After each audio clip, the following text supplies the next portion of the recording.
तो हम लोगों ने देखा था कि हम लोगों को ये पता चल गया था कि एक सरल वाक्य जो होता है उसमें एक ही कर्ता और एक क्रिया होता है, इसलिए वो सिंपल कहलाता है।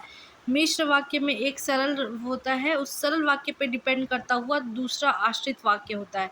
अगर मैं सरल वाक्य को हटा दूँ तो दूसरे वर्ड का कोई मीनिंग नहीं रहेगा, उसको क्या बोलेंगे हम लोग? मिश्र वाक्य। संयुक्त वाक्य में दो सरल या मिश्र वाक्य को जोड़ने वाले अवयव होते हैं, ठीक है, जो कि सरल और सहायक होते हैं, ठीक।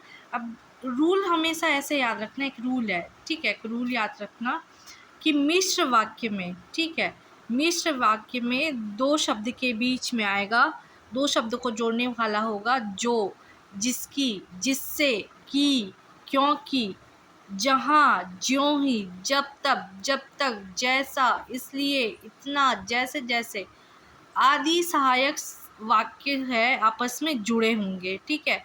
मतलब ज वाले जो, जैसा, ज्यों त्यों, जब तक, जैसा, की, क्योंकि, जहाँ, इतना, ये सब आएगा तो उसको अपने को आँख बंद करके किसको मार देना है? टिक। मिश्र वाक्य, ठीक है।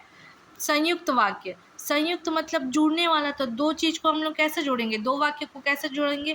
पहला और से जोड़ते हैं, दूसरा तथा से जोड़ते हैं, और तथा कॉमन हो गया, ठीक। हम लोग फिर या से जोड़ते हैं, अथवा से दो चीज़ को जोड़ते हैं, परंतु से दो चीज़ को जोड़ते हैं, ठीक। तो किंतु, परंतु, तथा, और, इसलिए, अथवा, ये जहाँ भी आएगा आँख बंद करके क्या टिक करना है? उसको संयुक्त वाक्य। और ज वाला जहाँ भी आएगा उसमें किसको मारना है हमको?